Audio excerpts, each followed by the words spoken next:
I am writing this under an appreciable mental strain, since by tonight I shall be no more. Penniless, and at the end of my supply of the drug which alone makes life endurable, I can bear the torture no longer, and I shall cast myself from this garret window into the squalid street below. Do not think from my slavery to morphine that I am a weakling or a degenerate. When you've read these hastily scrawled pages, you may guess, though never fully realize why it is that I must have forgetfulness or death. It was in one of the most open and least frequented parts of the broad Pacific that the packet of which I was supercargo fell a victim to the German sea raider. The Great War was then at its very beginning, and the ocean forces of the Hun had not completely sunk to their later degradation, so that our vessel was made a legitimate prize, whilst we of her crew were treated with all the fairness and consideration due us as naval prisoners. So liberal indeed was the discipline of our captors that 5 days after we were taken, I managed to escape alone in a small boat, with water and provisions for a good length of time. When I finally found myself adrift and free, I had but little idea of my surroundings. Never a competent navigator, I could only guess vaguely by the sun and stars that I was somewhat south of the equator. Of the longitude I knew nothing, and no island or coastline was in sight. The weather kept fair, and for uncounted days I drifted aimlessly beneath the scorching sun, waiting either for some passing ship or to be cast on the shores of some habitable land. But neither ship nor land appeared. I began to despair in my solitude upon the heaving vastnesses of unbroken blue. The change happened whilst I slept. Its details I shall never know, for my slumber, though troubled and dream-infested, was continuous. When at last I awaked, it was to discover myself half sucked into a slimy expanse of hellish black mire which extended about me in a monotonous undulations as far as I could see, and in which my boat lay grounded some distance away. Though one might well imagine that my first sensation would be of wonder at so prodigious and unexpected a transformation of scenery, I was in reality more horrified than astonished, for there was in the air and in the rotting soil a sinister quality which chilled me to the very core.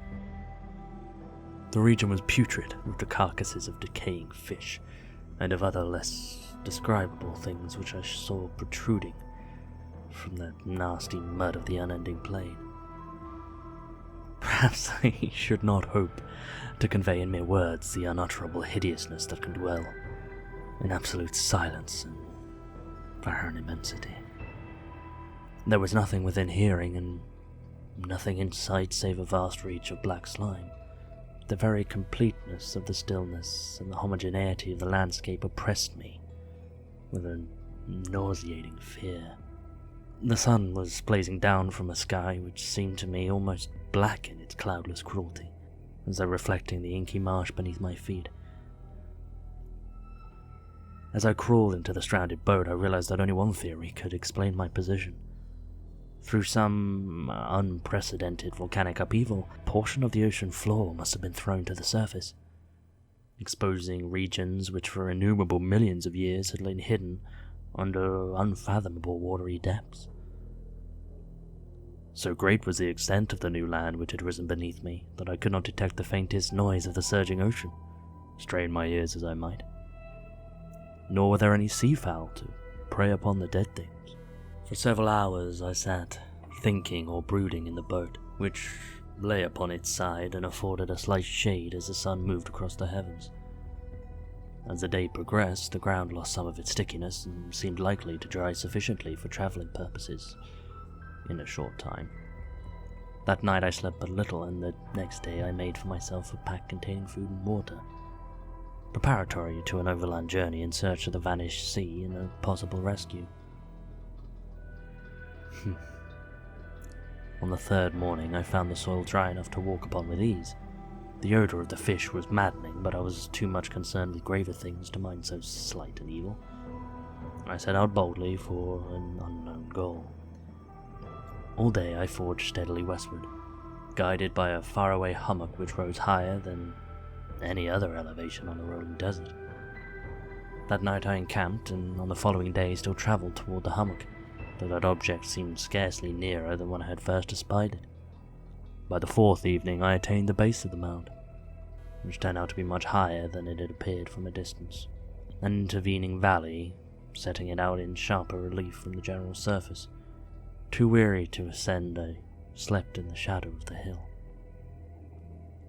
I know not why my dreams were so wild that night, but ere the waning and fantastically gibbous moon had risen far above the eastern plain, I was awake in a cold perspiration, determined to sleep no more. Such visions as I had experienced were too much for me to endure again. And in the glow of the moon, I saw how unwise I had been to travel by day. Without the glare of the parching sun, my journey would have cost me less energy. Indeed, I now felt quite able to perform the ascent which had deterred me at sunset. Picking up my pack, I started for the crest of the eminence. I have said that the unbroken monotony of the rolling plain was a source of vague horror to me, but I think my horror was greater when I gained the summit of the mound and looked down the other side into an immeasurable pit, or canyon, whose black recesses the moon had not yet soared high enough to illumine. I felt myself on the edge of the world, peering over the rim into a fathomless chaos of eternal night. Through my terror ran curious reminiscences of Paradise Lost, and of Satan's hideous climb through the unfashioned realms of darkness.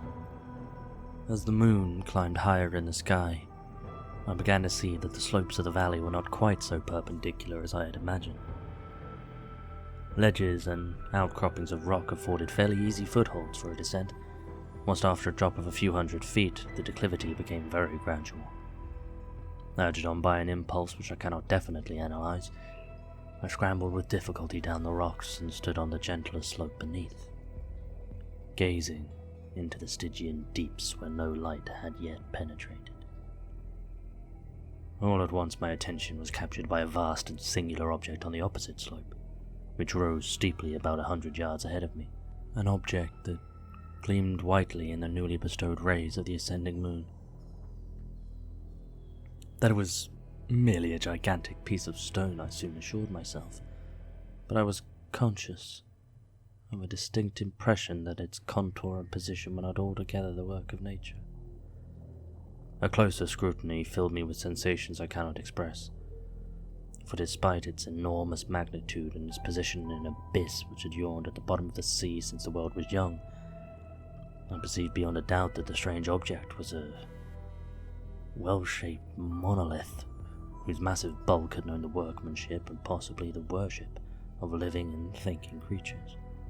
Dazed and frightened, yet not without a certain thrill of the scientist's or archaeologist's delight, I expanded my surroundings more closely.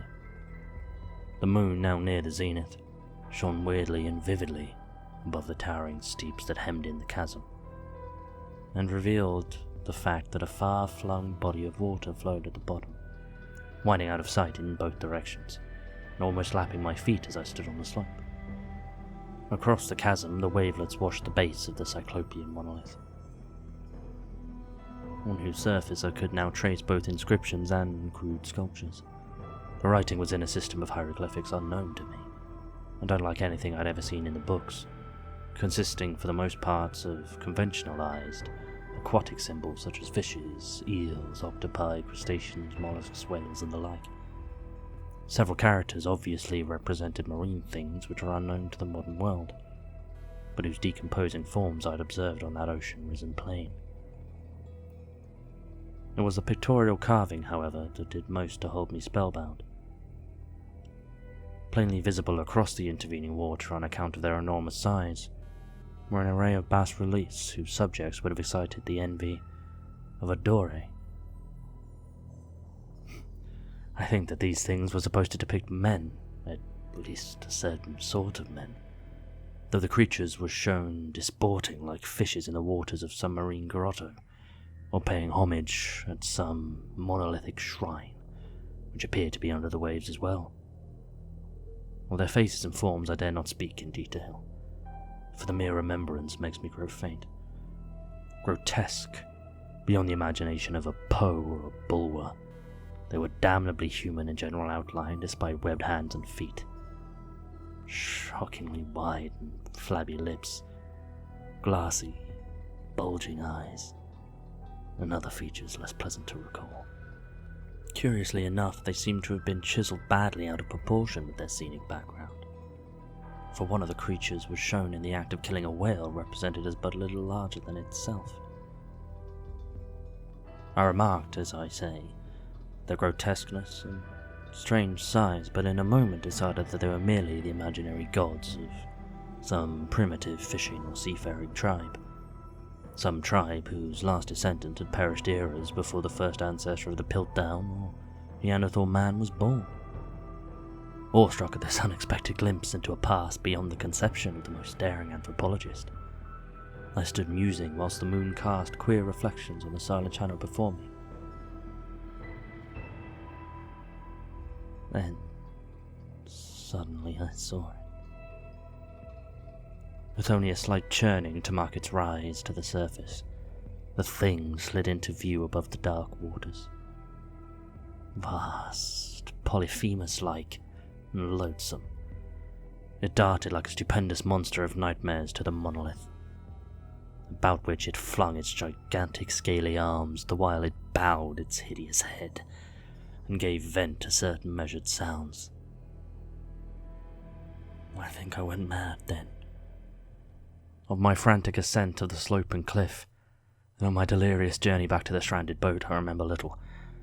I believe I sang a great deal and laughed oddly when I was unable to sing.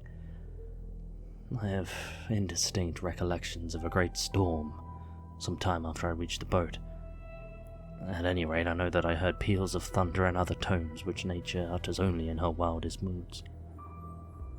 When I came out of the shadows, I was in a San Francisco hospital, brought thither by the captain of the American ship which had picked up my boat in mid-ocean. In my delirium I had said much, but found that my words had been given scant attention. Of any land upheaval in the Pacific, my rescuers knew nothing, nor did I deem it necessary to insist upon a thing which I knew they could not believe. Once I sought out a celebrated ethnologist, amused him with peculiar questions regarding the ancient Philistine legend of Dagon, the fish god, but soon perceiving that it was hopelessly conventional, I did not press any inquiries. It is at night, especially when the moon is gibbous and waning, that I see the thing. I tried morphine, but the drug has given only transient surcease, and has drawn me into its clutches as a hopeless slave. So now I am to end it all, having written a full account for the information or the contemptuous amusement of my fellow men. Often I asked myself if it could not all have been a pure phantasm, a mere freak of fever as I lay sun-stricken and raving in the open boat after my escape from the German man-of-war. This I ask myself, but ever does there come before me a hideously vivid vision in reply. I cannot think of the deep sea without shuddering at the nameless things that may at this very moment be crawling and floundering on its slimy bed, worshipping their ancient stone idols and carving their own detestable likenesses on submarine obelisks of water-soaked granite.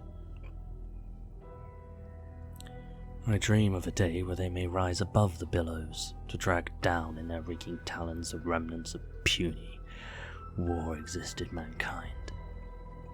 Of a day when the land shall sink, and the dark ocean floor shall ascend amidst universal pandemonium.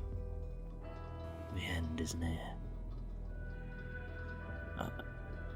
I hear a noise at the door, as of some immense slippery body lumbering against it.